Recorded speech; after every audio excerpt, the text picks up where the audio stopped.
የኤርትራ ጦር ድንበር ላይ ተደመሰሰ። በርካቶች ተማርከዋል። ከኢትዮ ኤርትራ ድንበር የተሰማውን ልዩ ሰበር ዜና እስከ ፍጻሜው ከኛ ጋር ከሆናችሁ ተሰሙታላችሁ። ብዙዎች የሞቱበት የጋምቤላ ክልል የብሔር መልክ ያለው ግጭትን የተመለከተ ልዩ መረጃ ከጋምቤላ ደርሶናል። በቆይታችን ይቀርባል።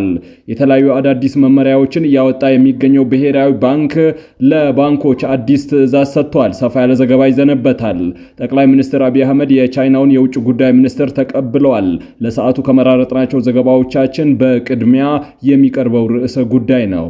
ክቡራትና ክቡራን የጥበብ ሚዲያ ቤተሰቦች በዛሬው ቆይታችን እነዚህንና ቀጠናዊ፣ ሀገራዊ እንዲሁም ዓለም አቀፋዊ መረጃዎችን በዝርዝር ወደ እናንተ እናቀርባለን።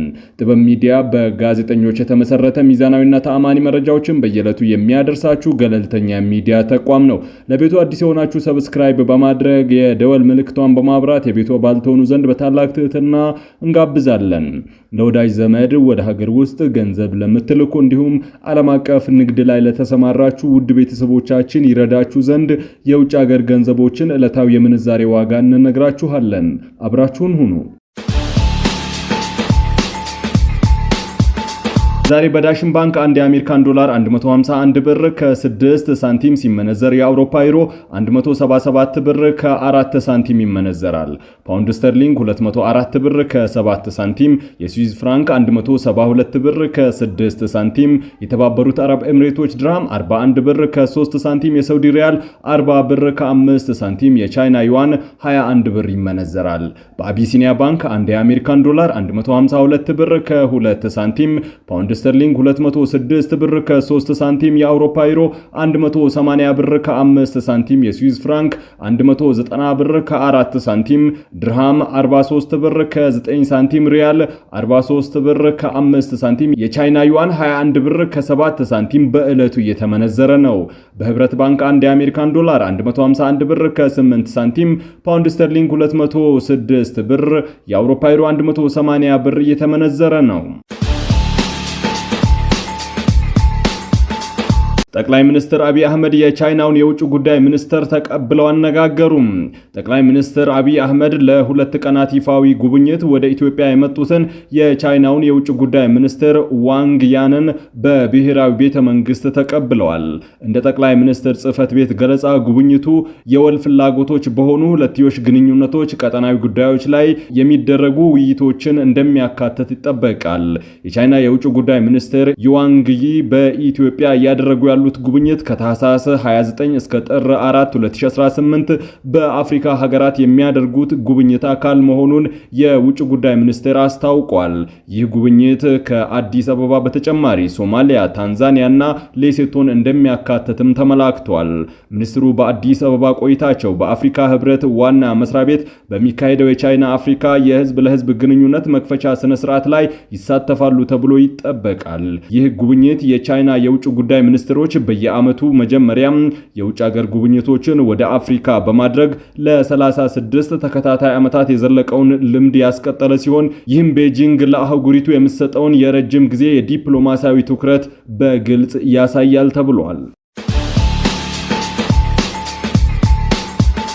ብሔራዊ ባንክ በልዩ ኢኮኖሚ ዞኖች ለሚከፈቱ የባንክ ቅርንጫፎች የተለየ የሥራ ፍቃድ እንዲሰጥ አዘዘም። የኢትዮጵያ ብሔራዊ ባንክ በልዩ ኢኮኖሚ ዞኖች ውስጥ የሚከፈቱ ማንኛቸውም የባንክ ቅርንጫፎች በባንኩ በቀጥታ የተለየ ሥራ ፍቃድ ማውጣት እንደሚኖርባቸው የሚያስገድድ አዲስ መመሪያ ማውጣቱን አስታውቋል። ብሔራዊ ባንክ በልዩ ኢኮኖሚ ዞኖች ውስጥ የሚከፈቱ የባንክ ቅርንጫፎች ሊያሟላቸው የሚገቡ 10 ዋና ዋና ነጥቦችን ያካተተ መመሪያ ታህሳስ 29 ቀን 2018 ይፋ አድርጓል። ባንኩ በእነዚህ ዞኖች ውስጥ ቅርንጫፎችን የሚከፍቱ ባንኮች የተጠቀሱትን መስፈርቶች ማሟላት እንዳለባቸው አሳስቧል። በመመሪያው መሰረት በኢኮኖሚ ዞኖች ውስጥ አገልግሎት የሚሰጡ የባንክ ቅርንጫፎች ከብሔራዊ ባንክ ቀጥተኛ የሥራ ፍቃድ ማግኘት እንዳለባቸው፣ የውጭ ምንዛሪ አቅርቦት መስጠት ግዴታቸው ሲሆን የተጠቀሱትን አገልግሎት መስጠት ስለመቻላቸው አስቀድሞ ማረጋገጥ ይኖርባቸዋል። ቅርንጫፎቹ አገልግሎት መስጠት ያለባቸው በቀጠናው ውስጥ ለሚኖሩ ነዋሪዎችና እዚያ ለተሰማሩ የንግድ ተቋማት ብቻ መሆኑንና እንዲሁም የሚከፍቱት ቅርንጫፎች ብዛት በብሔራዊ ባንክ ራሱ እንደሚወሰን በመመሪያው ተመላክቷል። ለእነዚህ ልዩ ቅርንጫፎች የሚከፈለው የፈቃድ ክፍያ በብሔራዊ ባንክ መለያ ቁጥር SBB 85/2022 ወይም በቅርቡ በታደሱ መሰል ድንጋጌዎች መሰረት የሚፈጸም መሆኑን ባንኩ አመላክቷል። ይህ በልዩ ኢኮኖሚ ዞኖች ውስጥ የሚከፈቱ የባንክ ቅርንጫፎች አስተዳደር መመሪያ ታህሳስ 28 ቀን 2018 ጀምሮ ተግባራዊ መሆን መጀመሩ ተገልጿል። በጋምቤላ ክልል ግጭትና ጥቃት ይደረግባቸው በነበሩ ወረዳዎች ለአንድ ወር ያህል የተቋረጠ የነበረው የትራንስፖርት አገልግሎት ዳግም መጀመሩን የአካባቢው ነዋሪዎችና የክልሉ ባለስልጣናት አስታወቁ። የክልሉን ዋና ከተማ ወደ ኢታንግና ላሬ ወረዳ የሚወስደው የትራንስፖርት አገልግሎት ከህዳር 29 2018 ጀምሮ ተዘግቶ የነበረ ሲሆን የአካባቢው ነዋሪዎች አሁን እንዳሉት በአንዳንድ ቦታዎች በእጀባም ጭምር አገልግሎቱ ዳግም ተጀምሯል። በጋምቤላ ክልል የተለያዩ ወረዳዎች ውስጥ ከህዳር ወር መጨረሻ ጀምሮ ተነስቶ የነበረው የጸጥታ ችግር በሰው ላይ ካደረሰው ጉዳት በተጨማሪ የመጓጓዣ አገልግሎትን ለወራት ያክል እንዲቋረጥ አድርጎ ቆይቷል። የክልሉ ሰላምና ጸጥታ ቢሮ መረጃ እንደሚያመላክተው ወደ ኑዌር ዞን የሚወስዱ የትራንስፖርት አገልግሎቶች ከሰኞ ታህሳስ 27 2018 አንስቶ ዳግም ስራ ጀምረዋል። ከጋምቤላ ከተማ አስተያየታቸውን የሰጡ የሮች የተባሉ ነዋሪ በክልሉ ያለው ነባራዊ የጸጥታ ችግር በፊት ከነበረው የተሻለ ቢሆንም አልፎ አልፎ አሁንም ጥቃቶች እየደረሱ እንደሚገኙ ገልጸዋል። የጸጥታ ችግሮች ተከስተውባቸው በነበሩ አካባቢዎች የትራንስፖርት አገልግሎት መጀመሩን የተናገሩት ነዋሪው ወደ ኑዌር ዞንና ላሬ ወረዳ በእጀባ አገልግሎት እየተሰጠ እንደሚገኝ አመላክተዋል። በጋምቤላ ከተማ የሀገር ሽማግሌ የሆኑት ኦዶሉ ኡጉዋ ታህሳስ 29 2018 በከተማውና በወረዳም በግጭት ምክንያት ተፈናቅለው በጋምቤላ ከተማ ተጠልለው የቆዩ ነዋሪዎችም ወደ ቦታቸው መመለሳቸውን ጠቅሰው በአካባቢው አንጻራዊ የሚባል ሰላም እንዳለ ተናግረዋል። ግጭት በተደጋጋሚ የሚከሰትባቸው እንደ አቦልና ኢታንግ የተባሉ ወረዳዎች ጥቃት የሚያደርሱ ታጣቂ ኃይሎች እንቅስቃሴ በአሁኑ ወቅት መቀነሱ ተገልጿል። የክልሉ ሰላምና ግንባታ ጸጥታ ቢሮም በክልሉ ያለው የጸጥታ ችግርን ለመቅረፍ የፌዴራል የጸጥታ ኃይሎችና የክልሉ ፖሊስ ባከናወነው ተግባር ችግሩ በአሁኑ ወቅት መቀነሱን አመላክተዋል። የቢሮ ኃላፊ ማቦር ኮር ተቋርጦ የነበረው የትራንስፖርት አገልግሎት ዳግም መጀመሩን አስታውቀዋል። ባለፉት ጥቂት ወራት በአፋር ክልል በሰሜናዊ ምስራቅ የድንበር አካባቢዎች ያለው የጸጥታ ሁኔታ እጅግ አሳሳቢ ደረጃ ላይ መድረሱን ከአካባቢው የሚወጡ መረጃዎች ያመላክታሉ። የኤርትራ ጦር የኢትዮጵያን ሉዓላዊ ግዛት ድንበር በመጣስ ወደ አፋር ክልል ዘልቆ በመግባት በአካባቢው በሚኖሩ ንጹሃን አርብቶ አደሮች ላይ የተለያዩ ሰብአዊ መብት ጥሰቶችን ሲፈጽም መቆየቱ ተዘግቧል።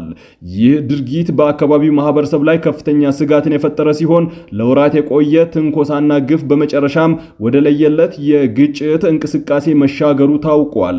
በተለይም ባለፉት ጥቂት ቀናት ውስጥ በአካባቢው ማህበረሰብ የተደራጁ ታጣቂዎች በወሰዱት አጸፋዊ እርምጃ በኤርትራ ጦር ላይ ከፍተኛ ኪሳራ ደርሶበታል። እንደ አካባቢው ነዋሪዎችና የዓይን እማኞች ገለጻ ከሆነም የኤርትራ ሰራዊት ድንበር ጥሶ ከገባባቸው አካባቢዎች መካከል በተለይም የአርብቶ አደሮች መኖሪያ የሆኑ ሰፈሮች ይገኙበታል።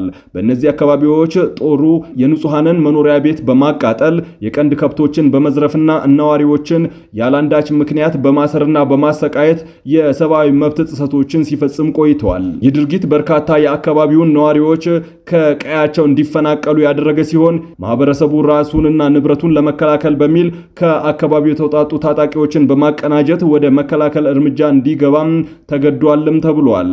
በዚሁም መነሻ በሰሞኑ በአካባቢው የተውጣጡ የአፋር ታጣቂዎች የኤርትራ ጦር ሰርጎ ገቦች ላይ ስልታዊ ቦታዎችና የተቀናጀ ደፈጣ ጥቃት መፈጸማቸው ተረጋግጧል። ይህ ጥቃት በድንገት እና በታቀደ መልኩ የተከናወነ በመሆኑ በኤርትራ ጦር አባላት ላይ ከፍተኛ ሰብአዊና ቁሳዊ ኪሳራ አድርሷልም ተብሏል። በርካታ የኤርትራ ጦር አባላት መደምሰሳቸውንና በአፋር ታጣቂዎች እጅ መማረካቸውን ምንጮች ይጠቁማሉ። ይህ የደፈጣ ጥቃት በአካባቢው ለረጅም ጊዜ የታመቀውን ቁጣ ያፈነዳ አጋጣሚ ሆኖ ተመዝግቧል። የታጣቂዎቹ እርምጃ የኤርትራ ጦር ወደኋላ እንዲያፈገፍግ ጫና የፈጠረ የተፈጠረበት ቢሆንም በድንበሩ አካባቢ ያለው ወታደራዊ ውጥረት ግን ከመቼውም በላይ አይሏል።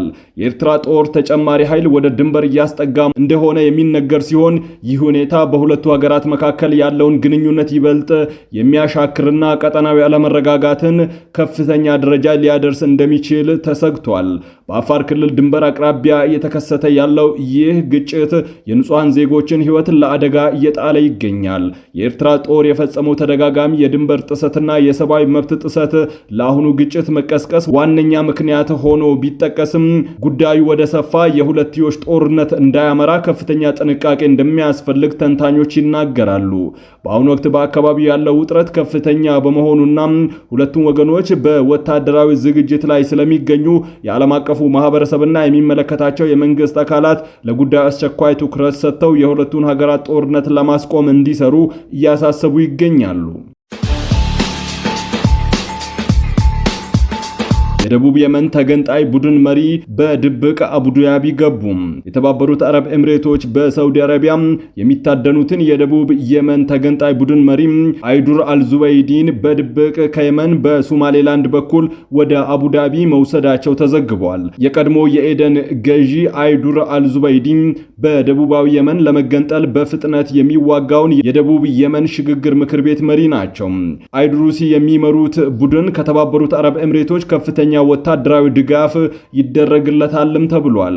በቅርቡ በሳውዲ አረቢያ የሚደገፈውን የየመን መንግስት ይዞታ ከተቆጣጠረ ወዲህ ሳውዲ አረቢያ ቡድኑን ለማጥፋት ስትዝት የተባበሩት አረብ ኤምሬቶችም ስታስጠነቅቅ ነበር። የተባበሩት አረብ ኤምሬቶች በሳውዲ አረቢያ ግፊትና ማስጠንቀቂያ በደቡብ የመን የሚገኙ ወታደሮች ወደ ሀገሯ ለመመለስ ተገዳለች ነው የተባለው። የደቡብ የመን የሽግግር ምክር ቤት መሪውን አይዱራሲ አልዙበይዲን ከስልጣን ማስወገዱ በያዝነው ሳምንት አስታውቋል። በሳውዲ አረቢያ የሚመራው ህብረ ብሔራዊ ጦር የየመን ተባባሪዎችን አልዙበይዲን ለመያዝ በሚያስቡበት ወቅት ዛሬ ሰውየው አቡዳቢ መግባታቸው ተሰምቷል። ውስጥ አዋቂ ምንጮች እንዳሉት የተባበሩት አረብ ኤምሬቶች የጦርና የስለላ ባለሙያዎች አልዙበይዲና የቅርብ ተባባሪያቸው ከየመን በጀልባም ወደ ሶማሌላንድ አሻግረው ከሶማሌላንድ ወደ ሶማሊያ አሻግረው በወታደራዊ አውሮፕላን ወደ አቡዳቢ ወስዷቸዋል።